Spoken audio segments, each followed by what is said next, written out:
So we've been shooting a lot of videos covering the different neighborhoods in and around Tampa, and I noticed down in the comments section that a few of you have asked for neighborhoods with walkability.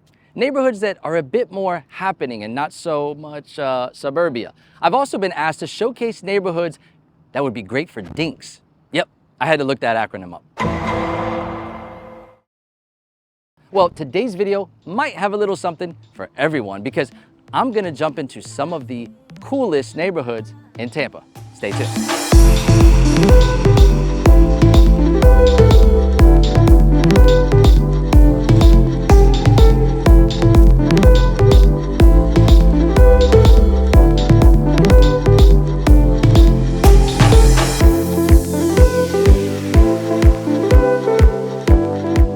Okay, so with the terms cool neighborhoods in the title, we need some quick rules and guidelines for this video.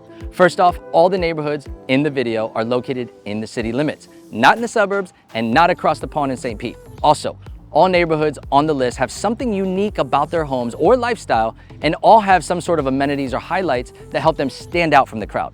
And in the third category, let's give them some bonus points if they have a top-end school or walkability or anything that's icing on the cake, because that helps the overall it factor when looking for a place to live.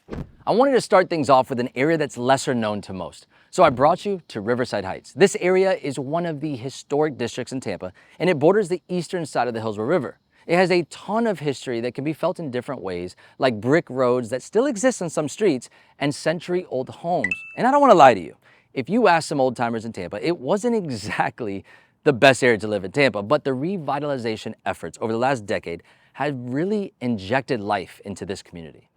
The transformation has led to historic bungalows being renovated and local builders offering a blend of new home options, from trendy modern townhomes to luxury waterfront mansions. If you're home shopping and interested in a neighborhood that's on the rise, Riverside Heights might have some decent options for you. Now let's talk about why this area is on the rise and what put the wheels in motion for change here. For starters, the neighborhood butts up to Armature Works, which is the northern anchor for the Tampa Riverwalk.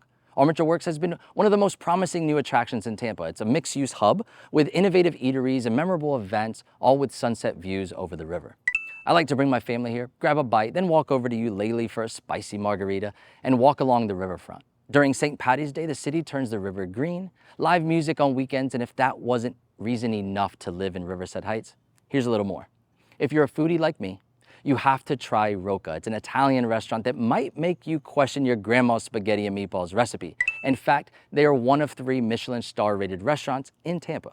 And how about some breweries? My favorites are Florida Ave Brewery and Angry Chair Brewing. And if you want a fun night out, Shuffle is a trendy happy hour spot with shuffleboards. While Riverside Heights has come a long way in recent years, let's head to an area that's been consistent through time.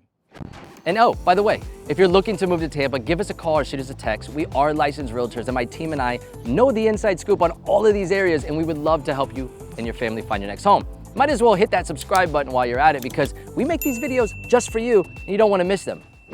South Tampa. When you describe South Tampa, you have to mention that it is one of the most sought after areas to live in the city. It has some of the priciest real estate, and it has over 20 pocket neighborhoods that all seem to flow into one another, yet still have their own characteristics. So what's so cool about South Tampa? Well, for starters, its location means you're in the action. You are city living and you have easy access to the airport, to downtown, and the bridges that take you over to our world famous beaches. If you live here, you have to love city living. And while you love your home, you probably also like to go out and experience the best of Tampa. The best restaurants, the best shopping and entertainment. It's all right at your fingertips. Places like Hyde Park Village, for example, they have boutique shops and restaurants, which is a nice change from those big box chain businesses. And how about Burns Steakhouse, which is nationally recognized for not only its amazing steaks, but a great experience as you can tour its award-winning private wine collection with over 600,000 bottles. And don't forget the upstairs speakeasy-style dessert room. And since I mentioned Hyde Park, I love the fact that in one direction, you can walk to Hyde Park Village, and to the other, you can go for a jog in the famous BAYSHORE Boulevard. This gives us the walkability factor, which is rare to find. Now, on top of that, you're rated for the Plant High School District, which means top-end schools if you have kiddos, bonus points.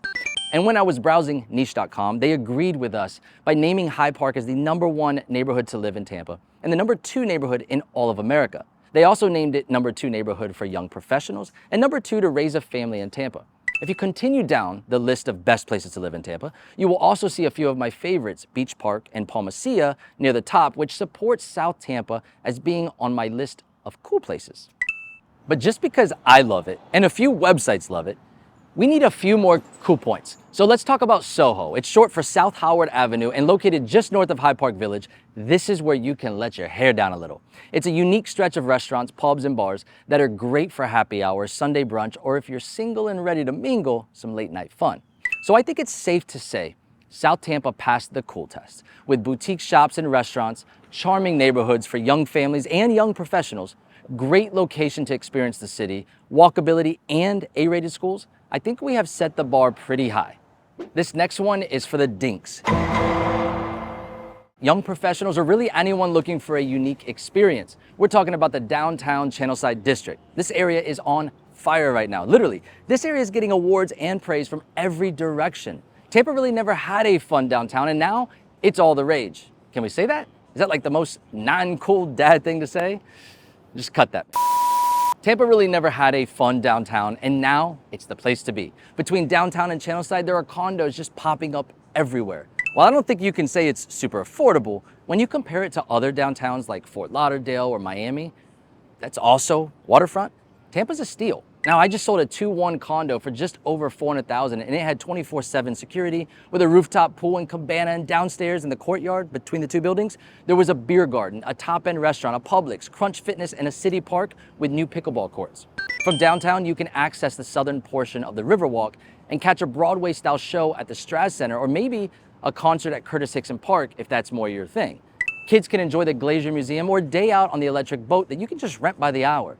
If you're a sports junkie, pre-gaming at Hat-Tricks and then heading over to the Amalie Arena for a Lightning game, it's a blast. And let's talk about going out on the town. Sparkman's Wharf is always good, but lately I've been strolling along Water Street, and there are so many new great places that you can just pop in and grab a drink, then hop to the next one, like the Tampa Edition Rooftop Bar, the Pearl, and Boulevarд. If you're feeling a little extra fancy, you can also try out Lilac, which received its Michelin star recently. Now, my wife and I, we like to renovate homes, and we live in them until we find the next home project. And the other day, we were just talking about living in a 2-bedroom condo in downtown, and for a bit, until we found our next, home project. Well, honestly, we just threw out the idea, but I think my kids would be up for the experience, and with all the things to do and walkability in downtown, it just sounds like fun. If I didn't have kids, it would be a no-brainer because it's an adult's playground, and from my experience, pretty safe overall. Now, living in downtown Tampa, you have the highest walkability factor. You also have the highest concentration of things to do within just a small area. New condos offering maintenance-free living, water views, some of Tampa's oldest and newest attractions, and a winning pro sports team right in your backyard. You got a lot of cool points here. The next spot is the most unique of the bunch. It probably doesn't have the immediate wow factor because it doesn't have that new shiny attraction like Riverwalk or Water Street, but it definitely belongs on this list. Seminole Heights, not to be confused with Riverside Heights, has its own funky flair to it. This neighborhood has a similar rough past story as Riverside Heights though, as it is located just north of it, but there are clear differences. For starters, its residents adore the charming bungalows in the neighborhood, and front porch parties, that's a thing. The neighborhoods really have a sense of pride in the community, which is unmatched. They have their own 2-headed alligator mascot, and let me tell you, if you go down to some of the hole-in-the-wall spots in the evening, there are some constant regulars down there, and I don't mean in a bad way, more like watching the TV show Cheers. Everyone knows everyone, and they are just having a good old time. Afternoon, everybody. Hey, Mr. Peterson, what's the story?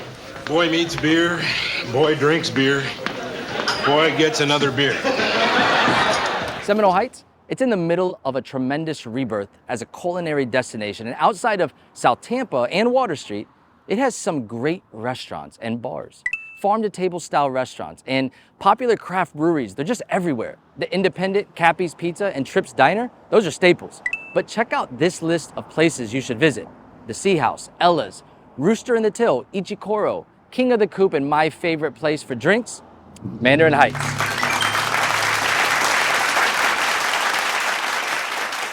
Seminole Heights can be a little rough around the edges, but it's very down to earth. It has an amazing funky vibe, and the reddest, damn it. Seminole Heights can be a little rough around the edges, but it's very down to earth. It has an amazing funky vibe and residents that love where they live. They have great locally owned restaurants and craft breweries that aren't right in the spotlight, And it's more affordable to live there than, say, South Tampa, but it still has easy access to downtown for young business professionals. There are so many reasons why I would say Seminole Heights should be on this list, but its uniqueness is what really stands out to me.